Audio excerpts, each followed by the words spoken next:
Apparently, I'm a woman. Before we get into the specifics of that, let me share a few pieces of news just because this is going to be a short story and a short video. So, first things first, as you know, if you've watched my videos in the past, I absolutely love watermelon. And recently I bought a couple just because they're probably going to be the last ones of the season. So I'm enjoying them while I still can. And this morning I was trying to cut myself a slice and the knife just wasn't really cutting that well. So I sharpened it. And well, I think it's safe to say that it's sharp. It's actually not that much. It was bleeding more before. Really not that deep. It's just ironic of like, oh, well, okay, yep, it's definitely sharp now. So first piece of news. Second piece of news, I am going to try to show you, but I don't know if you'll be able to see it. So right here, hold on, right here, there's another little baby aloe growing. So yeah, you probably can't see it that well because it's against the sunlight and it's very tiny and lighting isn't great. So anyway, so now we're up to 3 aloe plants. So it's funny because, my dad has a huge garden. My sister has, a farm with a giant garden, and they sell everything. And it's just like, my family's always been very good when it comes to growing plants. But for me, for most of my life, I've lived in apartments with roommates and stuff like that. And it never really made sense to have plants, so I never really had any. So there's always kind of this doubt of, what if I'm the exception? What if I'm like the only one in the family who sucks at making plants grow? But apparently I'm pretty good at it, which is funny because I've seen a lot of people be very bad and making houseplants die. And I'm just like, I don't get it. It is so simple. Put the plants in good earth, water them regularly, make sure they have sunlight, and that's it. It's as simple as that. Like, as an example, this plant, anyway, I can't take it all in at once, but hold on, 1, 2, 3, 4, 5, 6, 7, and there's an 8th leaf growing now. When I first got here 7, 8 months ago, it only had 5 of the smallest ones.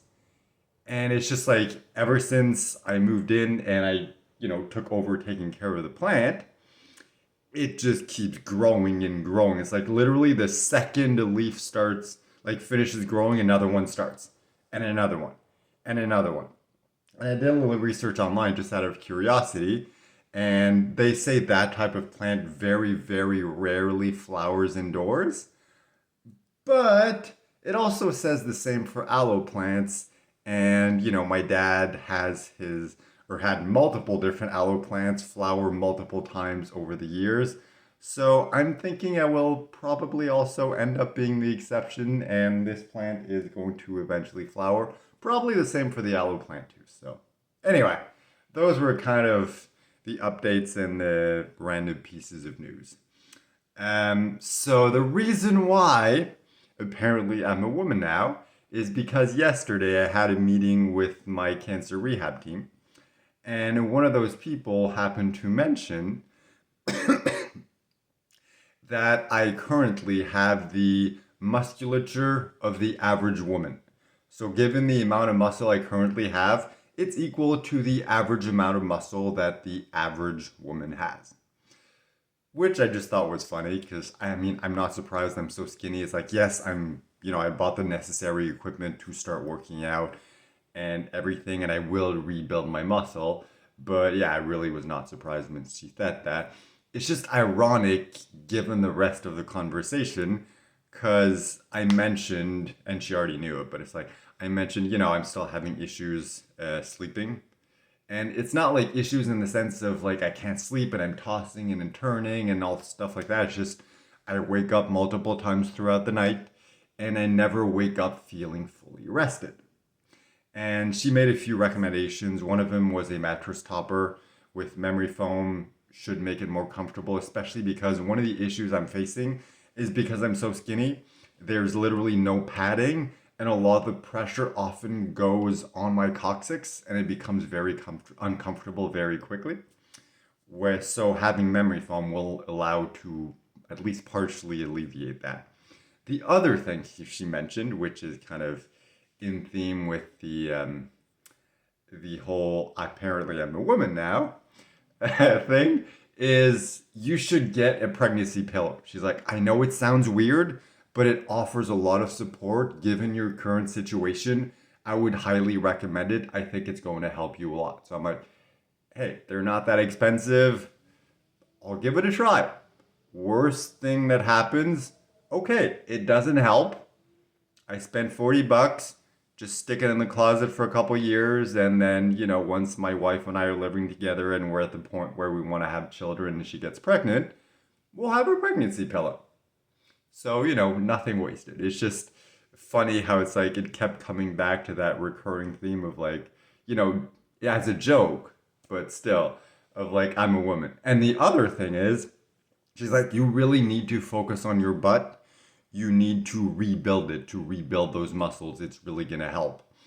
And, in general, when it comes to working out and the gym and exercises and stuff like that, guys focus more on the flashy muscles, the biceps, the abs, things like that. They rarely care about their butt, whereas women in general tend to focus a lot more on that.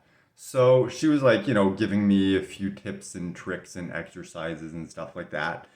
And it's just ironic how once again it just fell in the theme of, you're a woman.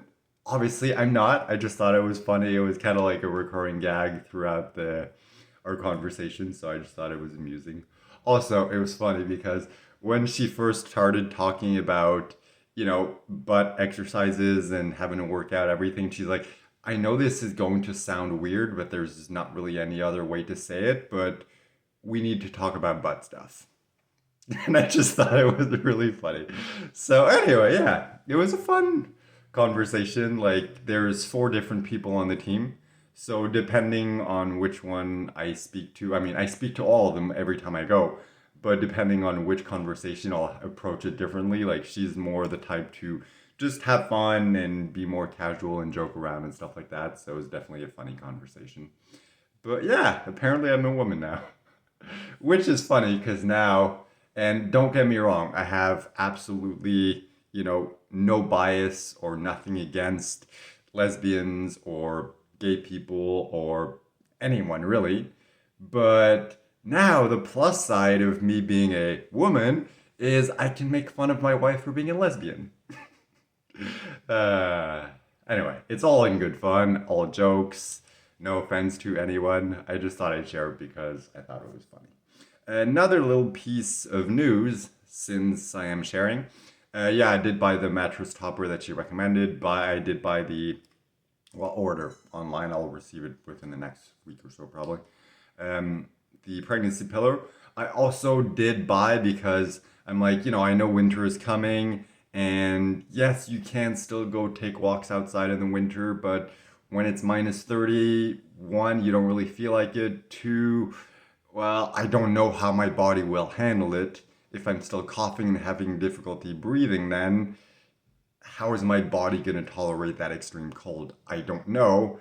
And finally, like she said, it's like it's not good for your body to be exposed to that sort of extreme temperature.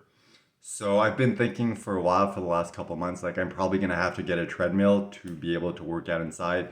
Maybe an exercise bike. We'll see. I'll have to look into it. The only thing is, like, I've been putting it off because one, I'm not really sure if that's gonna be my strategy, and two, I know those things tend to be pretty expensive in general. So I'm expecting, like, if I want to buy new, relatively good quality, we're probably looking at like $1,000.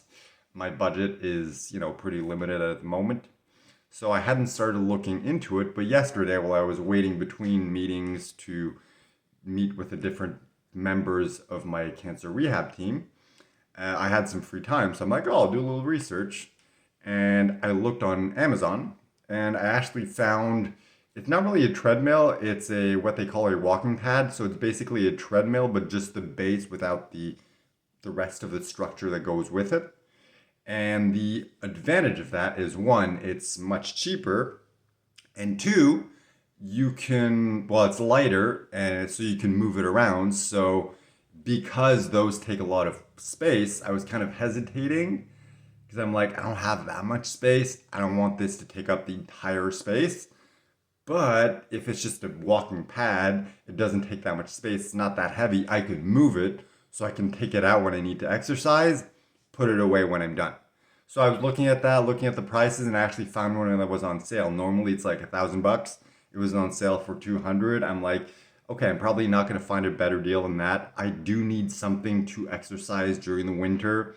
I know even if my body can handle it and I can go outside, I know I'm not going to be able to do it all the time. There's going to be times where it's, either too cold for my body to handle or just too slippery and it's too dangerous. And at this point, I can't risk falling and breaking something. So just out of safety reasons, it probably makes more sense for me to work out inside. So I'm like, you know what? Let's just go ahead and buy it. So ended up buying all those three things I was just talking about. And yeah, so now I'm completely equipped. So now I have the dumbbells, the workout bench, the walking pad for the winter. So exercise wise, I'm good. I'm completely covered.